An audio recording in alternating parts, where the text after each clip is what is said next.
Hello, my friends, and welcome to Perfect Practice. Today, we have a very special guest, somebody who I know you're going to love her story. You're going to love what she has to share. And she has been through a heck of a time over the last few years in relationship to her health, which we'll talk about. And also, she's going to share about how her business has not only overcome the challenges that she personally went through, but how it's thriving. And so, with me, I have none other than Dr. Jessica Drummond. Thank you so much for joining me today. Thank you for taking time out of your busy schedule. I'm so excited to dive into this. I know you and I have had a few different conversations over the years. I've been following your story, following some of the ups and downs that you've been through, and I'm excited to unpack that a little bit today. And I know we're going to give practitioners who are listening a lot of hope from our conversation today. So once again, welcome to our podcast, and thank you for sharing and being here to be a beacon of light for others. Thank you so much for having me. It's my pleasure. Well, why don't we get to some of the juicy details of how you got into the health space and what makes you so passionate as somebody who wears, many degrees under their belt. You're a physical therapist, you're a certified clinical nutritionist, and you also have your doctorate in clinical nutrition, where you help people not only with their food and but you also help them with other aspects of their health. So where does that passion to learn and to serve others start from? Well, I started my career as a physical therapist. So I graduated from physical therapy school back in the 1900s in 1999, and as my daughter would say. And I always thought I would go into sports medicine, and that's where I started because I was an athlete as a kid. And honestly, I've been an athlete my entire life. And I think that mindset, even when there were a few health challenges of my own through my life that made it difficult for me to be physically an athlete, I've always had an athlete mindset, and I just enjoy sports and exercise and being around people who like that kind of thing. And so that's how I started my career in outpatient orthopedics. And then I quickly got very interested in women's health, which in physical therapy is essentially a specialty of orthopedics, in that you're working with pelvic health, you're working with women who have injuries related to pregnancy and breast cancer and pelvic pain, chronic, and then also kind of the overlay of complex chronic conditions like endometriosis or interstitial cystitis or vulvodynia, some of these things that have a lot of chronic pain. And physical therapy was one solution. But when I was relatively early in my career, like within the first decade or so, I realized that physical therapy was not the complete answer to some of those more complex conditions. And so that's when I dove in and learned more about health coaching and clinical nutrition and functional nutrition, and really taking a more integrative perspective. And so that has served me well, because when we were dealing with complex chronic illness, which is mostly what I do in my practice now. Most of what I do now in my work is actually educate professionals. But I do have a small practice, and we have some kind of client level programs, people who are dealing with those health issues themselves, that we will be relaunching in the fall. And so we do work directly with people struggling with complex illness. And I think for me, it's the idea that when you come at a complex condition with that holistic mindset, and it's really led by the client and all the things that they can do, that's what gets me excited. Because at the end of the day, we just simply don't have a lot of quick fix magic wand solutions for complex chronic illnesses. Like endometriosis is a really great example of that. All right, thank you for sharing that. You started the Integrative Women's Health Institute, Mhm. and as a CEO and a founder, I'm curious how your athletic background translated into entrepreneurship. Do you find any correlation there? I know mindset is a big part of athletics, overcoming obstacles and challenges and pushing through. I'm curious if you feel like your athletic background also helped you and supported you as an entrepreneur. Yeah, I think having an athlete mindset is the only is has supported me in everything, not just my work, but the downside to it is that I constantly have to remind myself and practice like taking real rest and recovery, which is hard for me. But in terms of successfully navigating entrepreneurship, absolutely, because I really never set out to be an entrepreneur. It's just that about just after the first decade of my career, so around 2006-ish to like 2010, I was in a transition period where I had my first daughter. She was born in 2003. And we moved a lot because my husband was a consultant and we just kind of followed him around to his clients more or less for the first like decade of our marriage. And so working in clinical medicine, like in a hospital or a clinic, I just sort of had to start, you know, keep restarting. And so I started my practice not really with an intentional decision to become an entrepreneur. I just, was trying to create something that I could do from anywhere. But at the time, we didn't really like, you should see my early YouTube videos and stuff. Like we didn't even really I don't think I even had an iPhone. So like we didn't have a lot of tools to do this kind of digital telehealth, but it was possible at some level. And the reason I figured that out is because in one of the homes that we lived in, we had built like this beautiful reclaimed wood space. I was envisioning all these like yoga like retreats and stuff up there. But I offered my clients to either come to that space or just do telehealth. And all of them were in the same city as me. I was living in Houston, Texas at the time. And not a single person ever came to that beautiful office. They all preferred doing telehealth Mhm. because then they could just call me. They didn't have to take time commuting and all of that. So it was better for them. And so I think my athlete mindset has just been two things: flexible and curious, and then also persistent. Because as Mhm. you well know, I'm sure, this gets challenging sometimes, but if you just keep doing it, it does, you do overcome the obstacles. It's when you kind of give up that you don't. You got to put in the reps, as they say.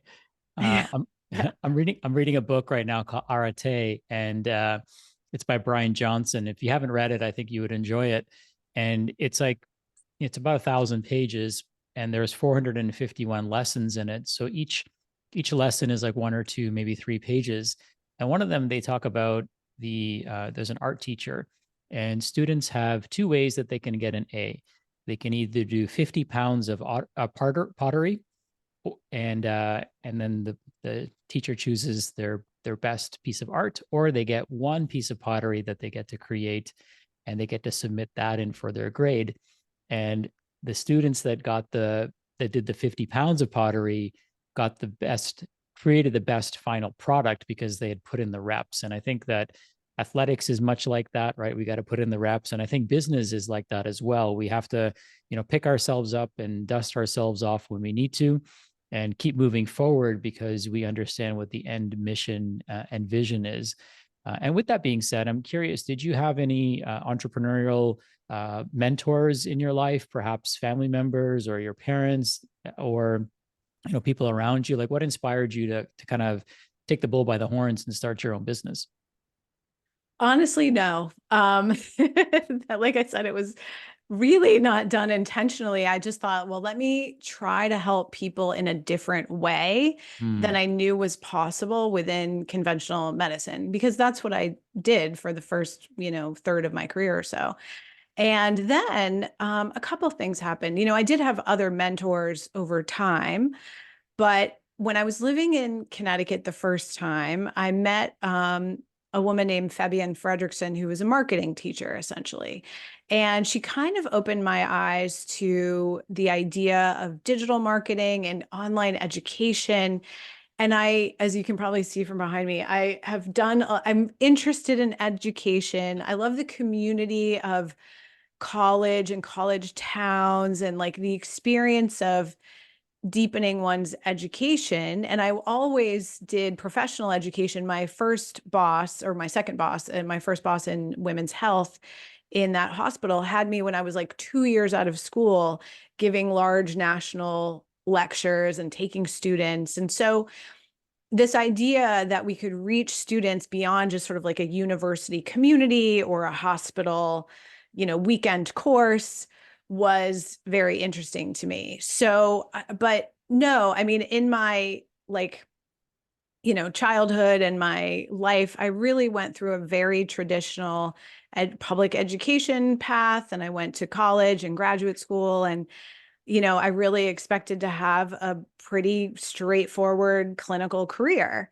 So it really was a big difference for me. I do have one cousin who has been an entrepreneur, and my dad has helped him a lot with that, and he's helped me a lot. He had a long corporate career, which was entrepreneurial in its own way.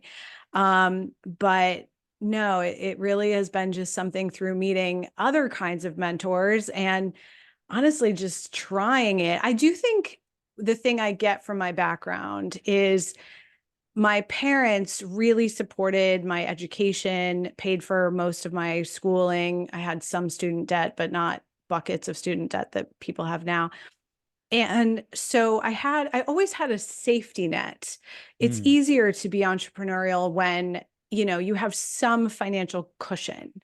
And, it wasn't a lot at the beginning, but it was enough to be able to take risks. And I think that's really important. And I always had this clinical skill set that if need be, I could always go back to work. I mean, at this point, it would take a lot for me to ever do something like that, but I would have many ideas before that. But it is still nice to have a sort of plan B to allow yourself to be more risk taking. Yeah, I think you bring up something really important because safety is one of our most essential needs, right? Safety, shelter, and food. And so a lot of times people don't take risks because they may not think that they have those things and resources and safety net available to them. But when they start kind of doing an inventory, they realize that they do. And a lot of it may require them to just ask themselves, what's the absolute worst case scenario? Like, how many steps am I away from being like completely homeless and out on the streets? And when we start doing an inventory of that, the likelihood of that happening for most people is like very, very little, right? And the worst case scenario, as you mentioned for yourself, is I could always go back to doing what I was doing. And so it's good to have that safety net. And you, while you may never have to tap into it, it's good to know that other people are there to support you and see you win. I'm curious as to like when you started out, were there ever any like challenges that you came up against that you had to like really work through? Like, what were some of those early years like in building your business? Yeah, I think in the very beginning, it was adaptation to technology. And I would say that I never did a ton of that. Like as quickly as I could, I hired people to help me with that. Even Mm. now, like, we're just launching a podcast ourselves and I hired a podcast producer. Like there are certain things that are just not my free square, as they say, or like expertise. But in the very beginning, I was working out of this little office in a tiny rental house, and literally there was not even heat back there. So I had this like little heater, and I just put a camera on a tripod. And the way I've learned in my business is when there were obstacles and I didn't know how to do something, I would do it and get feedback. I think what gets people stuck is trying to thinking through how to do it, learning about how to do it, ruminating about how to do it. When the reality is for much of the things that are kind of have been obstacles in my journey, that what was the most valuable thing to do was to try something and then see if it worked. And most of the time, even when I first met JJ Virgin, who introduced us, I was building the first large scale digital version of our women's health coach certification. And she and the people I was working with around her encouraged me to sell it first and then build it, which I did. I had built it a bit because I had taught it live. And the other thing I did was early on in about 2015-ish, kind of between 2015 and 2018, maybe even a bit earlier than that, I said yes to speaking anywhere that would have me. Because when I was talking about functional medicine and functional nutrition and integrative medicine in a lot of pretty traditional hospital settings, I was speaking at like the Chelsea and Westminster Hospital in London and like the Women's Hospital of Texas in Houston, like all of these kind of established clinics and places.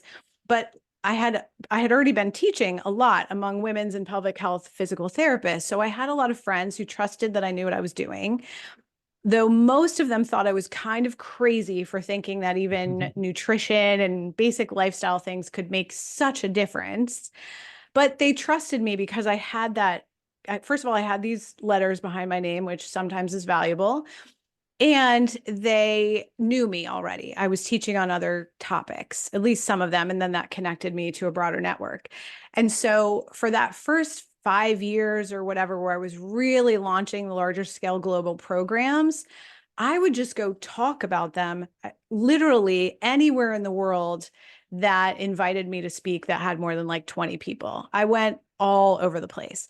And so I think we talk about athlete mindset, and I think how I overcame obstacles in the beginning was just taking action. And that does require doing a lot of things that you look stupid doing, like being on the news and filming YouTube videos and, speaking in front of audiences who would heckle the heck out of me. Like they didn't think any of this made a lot of sense, but I just didn't care because I knew that what I was talking about was helpful for patients because I had seen it with my own eyes, and also I had experienced it at some level. And so I think that for me has been really the nugget of what has kept me navigating any challenges through this journey.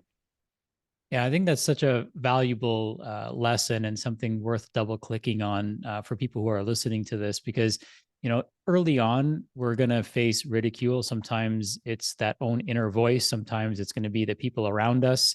Sometimes it's going to be our colleagues, right? Because maybe they're stuck in their ways, and sometimes our light scares them, right? And our ability to kind of transcend our letters and our roles and our traditional titles might scare them, because it might call them to do something bigger and they're not ready to do that. Mm-hmm. And it's like crabs in a bucket, right? They're trying to hold others back instead of becoming curious about, hey, what else is out there? Like what other capacity can I help my clients? And it takes a certain type of person to be able to push through that. So thank you for not losing faith in yourself and believing in yourself, which I think is a key missing ingredient for a lot of people who are just starting out, because it's not easy. Like, I don't think anyone will tell you, and I don't think you'll say this, that it's easy to start a business. It takes persistence, it takes diligence, it takes belief, it takes doing the reps, it takes, sometimes we're going to look silly and we're going to do things that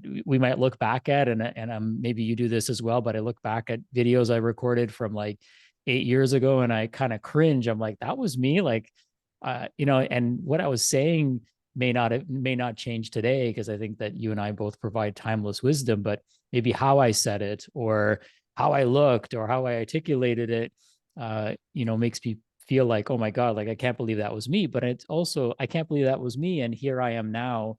And here you are now, just being persistent and really believing that we can create a better world with the vision that we have in our minds. And my friend Alex Charfin says that entrepreneurs are the only people that create positive change. We're the only ones that ever have and ever will, because we see a different world than one that exists.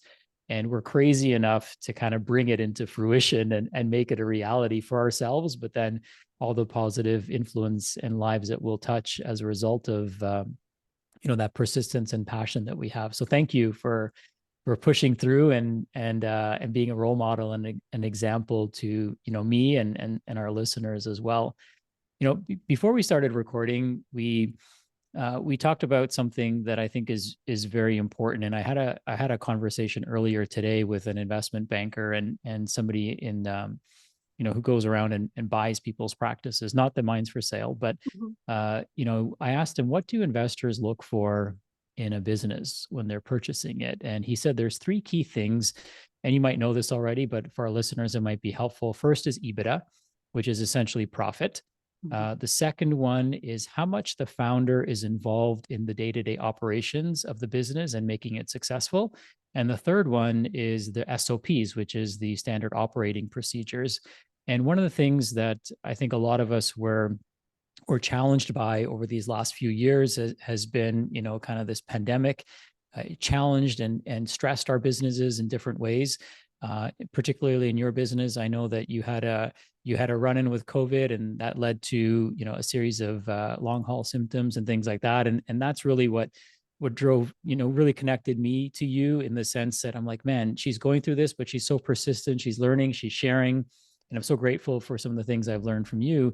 But tell me how that impacted your business, and maybe there's a lesson in there on how we can remove ourselves from our business and make it keep working, because not only does that give us a safety net to know that our business doesn't depend on us, but it also increases the value of our business as well. Yeah. Well, and first of all, I'd just like to thank you for the time you volunteered and helped with some of my specific health recovery and breath work. And that was really valuable. So thank you for that. My pleasure. Um, yeah, one thing so the pandemic was very interesting for our business. So in 2020, we actually had a great year, absolutely. And that was because we were ahead of the curve. And you might have felt the same way. My colleagues, who I'm still very close to and connected with in the world of physical therapy and women's health and pelvic health physical therapy specifically, but other areas, orthopedics and so forth, um, were in trouble because their in-person practices were shut down, or, temporarily shut down or whatever. And, or just people, were not really safe to be in person for various reasons. And so we were able to quickly pivot and educate people on telehealth because we had, gosh, a decade of experience in telehealth by that point. So one of the things that's great about small business from a profitability standpoint is, if you're creative and you're constantly challenging and you're constantly looking for opportunities, sometimes you're a little bit ahead of the curve, which can help you take advantage of shifts. Now, other times those shifts aren't so great for your business, such as my colleagues who run small private practices. They're also entrepreneurs, and that shift was challenging for them, but they were also willing to adapt really quickly. And some of them grew whole new, lines of service, and it was really, really valuable in the long run. But in the short term, it was hard. For us, the short term was great. But then in December of 2020, I personally got COVID, which, as a functional nutrition practitioner and all this stuff, I wasn't afraid of at all. I was like, had all my stuff. I was like, I've got vitamin D. I'm so strong. I'm in great shape. I was like about the fittest I had ever been, and shockingly to me, I got super sick. I couldn't walk down my own street. I could barely shower for months. And then I had, more long haul stuff, even to this day. I mean, it's still something that I manage 4 years later, almost 4 years later. So, and I've done, pretty much everything, which cost, number one, it cost a lot of money. So that was something that I was grateful that I had some cushion from our 2020 financial experience. But two things happened when it comes to work in terms of my return to work. So running this company, I do have a small team, small but mighty, as we always say, and not super small. We have about 20 people now total, including our faculty. And they really stepped up, and it was a different team. Our whole company's been a bit reorganized since that time, but they really stepped up. Our students stepped up, and I was grateful to have work, because sometimes when you're recovering from a complex chronic illness, it's really important to be tethered to reality, if that makes sense.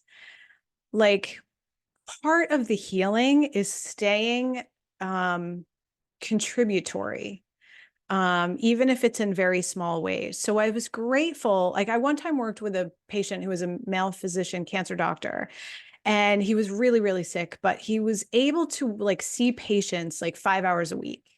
And that was so valuable for his recovery, because there's a sense of purpose in the work sometimes. So I was able to keep that sense of purpose, because if I had a really bad night of intense pain, or my oxygen sats were super low or whatever, I could literally like walk down the hall and breathe and then take an hour and help someone else. And the systems and structure for our company had to be ironclad, and they were not at that point. Now, they were pretty good, and our team worked really hard, and we were a fully remote team. And so not all of us were ever really affected by COVID or anything like that at the same time from a health standpoint. So what I did was I brought in a fractional COO, and he's still with us today. And we kind of reorganized our team a bit, and we have a leadership team now. And then when I got the opportunity in early 2023 as a part of my long COVID recovery, Yale, which is the hospital near me, has a long COVID recovery center. And, it's one of the clinicians I've used for my own, or one of the resources I've used for my own healing. I've worked with probably 12 different doctors, but that group is one of them. And they referred me for hyperbaric therapy, hyperbaric oxygen therapy, which was really key to my more complete recovery. But it required that I basically take 2 months off, because I was there for hours every day for 40 sessions straight in a row. And so I said to my team, I'm like, look, I'm going to be gone for like 2 months. I don't know if I'm going to be able to, how I'm going to feel, how much I'm going to be able to do. And I wasn't fully out for 2 months, but I was more or less out for 2 months. And we had that at that point, in those intervening 2 years, built all the structure, all the systems to really have everything running without me at all.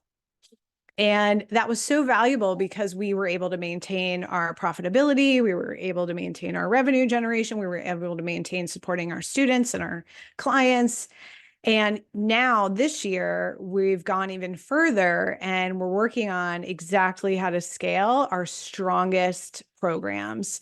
And what's been so great about that for me is that, number one, I got to kind of handpick, like, what are our strongest programs? What do we really want to keep doing?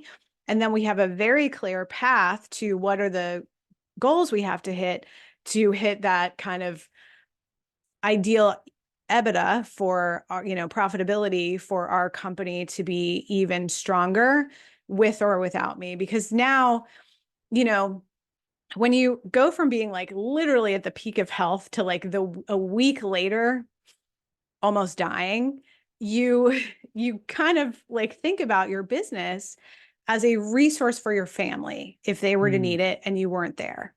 And so we've really doubled down into the things that I'm really good at creating and building and optimizing.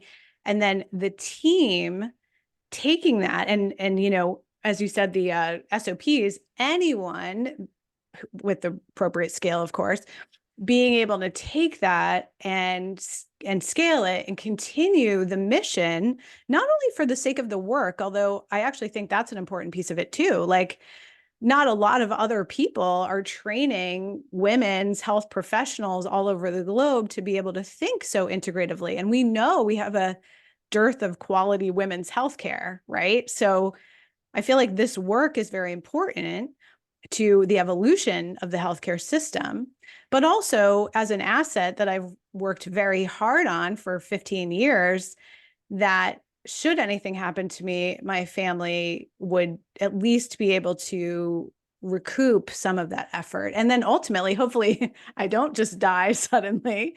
Then myself and my husband will be able to have something out of the work, because it has been, 15 years of pretty intense work. You thank you for sharing, by the way, and thank you for sharing online this story and the journey that you've been through.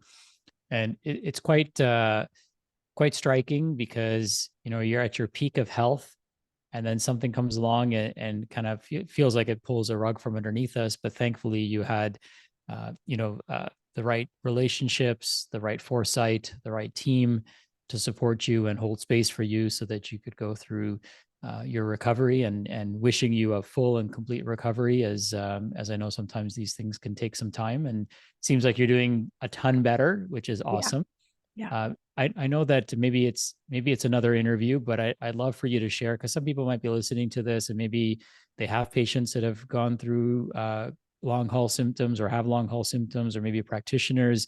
What were maybe like your top 3 to 5 things that you would recommend that people can, and we'll let them go down the rabbit hole, but what are the top 3 to 5 things that you would encourage people to investigate? So if someone has long haul, the key, I think, is figuring out what kind of long haul, if you will, because there are a number of underlying causes. So that's one thing. And then from there, like I said, there isn't really sort of a protocol of what to explore, but very common. So the number one most common symptom is fatigue, which I never really had because from day one, I was supporting my mitochondria. So I think that's going to be pretty valuable for almost any long hauler. And then the second is thinking of oxygen as a nutrient. So hyperbaric oxygen therapy, of course, is one key thing. And it was for me. There are other things too. The other way that we don't exactly know why people with long haul can't get oxygen into their organs and muscles, and that's what limits our exercise tolerance. But it's probably we need some support like hyperbaric or dealing with like capillary microclotting. So there are lots of ways to deal with that. So mitochondria, microclotting. And then I would say probably just, it's possible that you're dealing with organ damage, and it's even more likely, and this could be both, that you're dealing with a shift, some kind of irritation to the immune system, either Mm. chronic viral reservoirs or some kind of like hit to the immune system that has triggered something like mast cell activation syndrome. But those are some of the most common and key things, I would say. Thank you. Thank you for sharing. I know that a lot of people are affected by this. And one thing I've learned over the years is that knowledge isn't immunity. So it's important that, just like you were leading up to this, taking really good care of your health, because we just never know what's around the corner for us. And sometimes it could be a pandemic, sometimes it could be an injury, sometimes it could be, a family emergency where we have to look after somebody else. And I think there's an important lesson there for everyone to kind of really look at their business and how and if it could function without them, if they had to take a short-term a leave of absence to tend to their own health or the health of a family member or any crisis or emergency situation. And it's an important thing for people to assess and evaluate. I know that, um, when I traveled to Italy for 3 weeks last year, and I was able to still work while I was there, and the Italian time zone is about 5 hours ahead from Eastern time zone, and so it wasn't too bad to be able to continue with the business. But I do have, I don't want to call it a fear, but an uncertainty that surrounds like me not being present. So this is certainly something that I need to investigate and evaluate, and make sure that this baby that I've created is now an adult, I guess, but make sure that they're taken care of, and it has the tools and resources that it needs to function independently of me. And even if we don't have to be sick or be in a crisis No. situation to want to step away from our business or take some time off and enjoy ourselves and sail the 7 seas if we wanted to. I mean, we don't have to have a reason that is a crisis situation. It could be a positive thing that we're exploring as well. So thank you for sharing that, and appreciate your candor and your transparency and all the breadcrumbs that you've left for those of us that may be caught in that situation. And I know there's a lot that you've learned and a lot of things that you researched, to go through the therapies and modalities that you did. Yeah, for sure. And absolutely. I think, these businesses, because you really do create it out of thin air, if you will, you can create it in any way that you want. And it's so valuable to, from the beginning, start to think about that. Like, what are the pieces of it that could run without you needing to be fully present, even if it's a little bit at a time, because it builds it into something that then you can keep expanding, you can build new things. And you can, as you said, like, this doesn't have to be about a crisis. I think even better that you sometimes, I think what I've learned in the last 4 years is that also me stepping away from the business for a couple of weeks or even a couple of months, almost fully or sometimes fully. Like, I never really took a lot of full vacations up until 2020. Like, I always had my computer with me, right? But now, I'm going to see my parents for a week in April, and I'm just not going to work at all. I don't even know. I might even just leave all of my computer and everything here because, you know, my daughter is now in college. I'm turning 50 in a month. Like, you begin to realize, like, the attention and presence, which is one of the main reasons I started this business. And it's also given me that, from the time I've had it long enough that from the time that I've been doing this, my kids have mostly grown up. They're teenagers, and my oldest is 20. And I've been very present with them. I've been home. I've been able to be flexible with my work, which is great. And now that next level is complete presence. Mm. And sometimes that's just 1 3-day weekend a month or something like that. But really intentionally creating time where you're actually not working. Because those of us who are digital entrepreneurs are really good at taking our work to Italy. But wouldn't it be awesome to just leave your computer and not even take it to Italy? So 3 weeks should be, it's hard. I mean, I definitely have done the exact same thing. And the longer I do this, the older I get, the older my kids and parents get. I really think just 1 week at a time, that disconnection, it does two things. It brings presence to your most important people. Hmm. And it also, I've had more ideas, like even more ideas and even more energy, I suppose, to bring back to the business when I have had that true rest. Yeah, I don't know if you knew this or not, but I'll share. I just came back a couple of weeks ago now from 3 days in the backcountry wilderness, and it was so magical. And it's amazing. Like 3 days felt like a month, because time stands still. We're fully present. There's no new information coming in. There's no laptop, right? You're off the grid, so there's no cell phone signals. You can take pictures with your phone, but you're not like logging into Facebook or anything. Mhm. And I do agree, like having those 3 day weekends now and then could be a great stepping stone for a lot of people who are afraid to fully unplug from their business. But then, that kind of forces us to ask the right questions of, like, what would it look like if I took 4 days off and disconnected, or 5 days off and 6 days off? And I remember there was a time I went to India a few years ago, and my business actually ran better while I was gone. And when I came back, I was like, maybe I shouldn't be here. Maybe I should just like take a year off and see what happens, and experiment with that. But that's such a great point that, as we mature and as we get older, we start realizing what's important. And I think a true business is one that doesn't rely on you, and is one that, benefits when you're there, but doesn't rely on you to exist.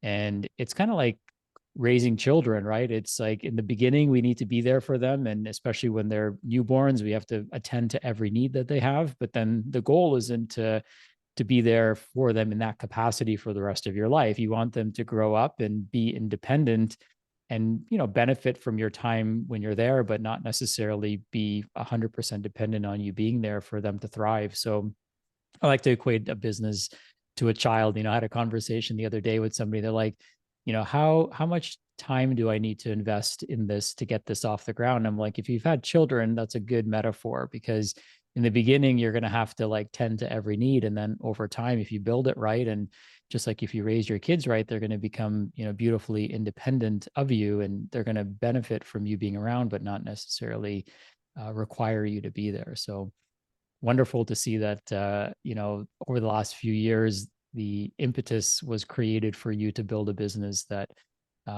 solves for those needs. I think COVID was like a really important turning point. The pandemic, or whatever we want to call it, was an important turning point for a lot of businesses. Like some businesses like just really took off and they were ahead of the curve. I feel like that's what happened for our business, because we were a little bit ahead of the curve there, and it was like a blessing in disguise. And some businesses that were strictly physical in nature, I think they took a bit of a hit, and thankfully now things are opening back up, so the playing field is leveled. And I think that's an opportunity for all of us to kind of assess what would happen, um, if there's another crisis, whether it's personal or whether it's more global in nature. Does our business stand up to the litmus test of surviving whatever comes its way? And I'm glad that yours has, and I know you've built a stronger business as a result of that. Yeah. And I think very simply, the thing that I most learned is that we can kind of stress test the business, if you will, but we don't really know what the next stressor will be. Mm. And so that's where, kind of circling back to that athlete mindset, that's where the flexibility comes in. That's where the willingness to try crazy things when, if things shift. I think that's what makes really true entrepreneurs survive over the long term, is because they're not like, they almost think of, we almost think of these stressors as just an interesting new challenge for our creativity, rather than like, oh no, it's all over. For me, it's kind of like, look, we're always going to do the best that we can, and I can't control everything. So, but the more creative I am and the more strong the business's foundation is, then the healthier it will be, just like any human. Amazing. One of the things you mentioned was one of our fellow or mutual mentors, JJ Virgin. And I always like to, in the interviews that I do, certainly I know that mentorship is important. I know you've mentioned how important mentorship has been for you. Are there any other mentors that you'd like to give a shout out to that have been influential for you? I would say a colleague of mine who wasn't a direct mentor to me, but did reach out to kind of help when I was in this spot. His name is Greg Todd. As I said, Fabian Fredrickson. And then honestly, my dad, because even though he's not an entrepreneur himself, he's been in the world of business, and he helped my cousin quite a bit. And I think just having that sounding board and being willing to kind of step in and help in whatever way, even though like this really isn't his expertise. He's worked like in the airline industry primarily, but just having my dad as like a person who I could talk about things with. And then my team actually doing things in a way, and my team through this whole process, different people have been part of my team through this whole process, but kind of always just putting our heads together and being like, okay, what could we do here? Um, so that's probably been my best mentorship. And really, I go to a lot of conferences and I just listen. It's been, Mm. sometimes it's just books, sometimes it's just a podcast episode here or there, sometimes it's just chatting with my colleagues. For a while, I was in sort of a little just friend group mastermind, if you will. It wasn't formal, with Trudy Scott and Magdalena Wizlacki and Isabella Wentz and a few people that I met through JJ years ago. So just having those sounding board colleagues, because can be lonely compared to like working in a hospital where you're kind of with your colleagues every day. Everybody's kind of working together with the same client caseload or patient caseload. So I think that while not all of my mentors have been formal, I've just found mentorship through also just being friends with people who are doing the same thing. I love that. There's a word in Sanskrit called satsang, and sat means truth, and sang is fellowship. So I feel like we all need that fellowship of truth seekers and people who are not only seeking the truth, but willing to tell us the truth so that we can improve and enhance how we show up in the world. I see a lot of books behind you, so I'm going to ask you one more question, Okay. which is what's on your nightstand right now, or what are you reading right now? And I'd love to know how it's impacted you. Well, I've just started reading a book, a fiction book about the Panama Canal. So I don't know, that's a new one. I would say one of my most impactful books through this past 4 years was a beautiful book called Wintering by Catherine May. Hmm. And it's just a beautiful book about the fact that sometimes life is really hard.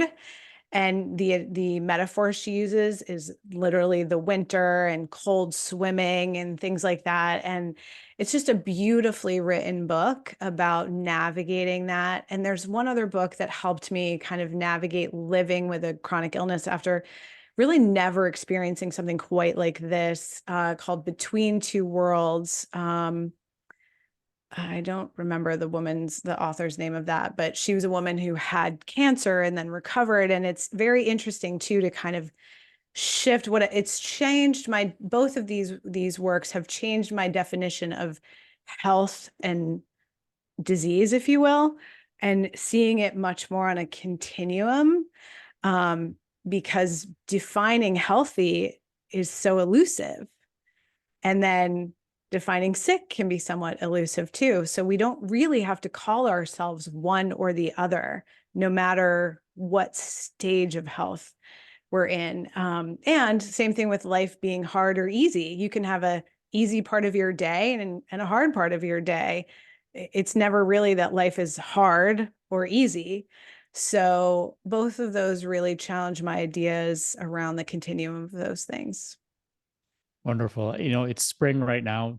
depending on when somebody's listening to this. It's approaching spring here, 2024, in Toronto, and you can see the leaves starting to bud on the tips of the trees, which is an exciting time. One of my favorite times of the year. It's an opportunity to witness nature coming from the winter season into the season of spring and growth. And Jim Rohn talks about this. He talks about the seasonality in life, and after every single winter, there does come a spring, and after spring comes a summer, and after summer comes a fall, and after fall comes a winter. And I think if we have the right gear and preparation, we can navigate the different seasons as they come up in our day, in our week, in our month, in our Mhm. quarter, and in our year. So, what a great lesson. And thank you for sharing your insights today. It's been such a blessing to connect with you in this capacity. Hopefully, I'll see you at Mindshare or at an upcoming event in this coming year or even sooner than that. And thank you again for, dropping some amazing nuggets of wisdom. I know how busy your schedule is. So, this time for me has been very valuable. And I hope for our listeners has been very insightful and valuable as well. Jessica, where can we Thank send you. people if they, oh, my pleasure. Where can we send people if they want to learn more information about the work that you're doing? So our main website is integrativewomenshealthinstitute.com. We're on Instagram at Integrative Women's Health. And we just launched a new podcast, Integrative Women's Health Podcast. So those are probably the best places to find us. Amazing. I will be sure to post all that information in the notes. And again, thank you for taking time out of your day. And here's to continued health, happiness, and wholeness to you and your family and those around you. Thank you. You too, for sure.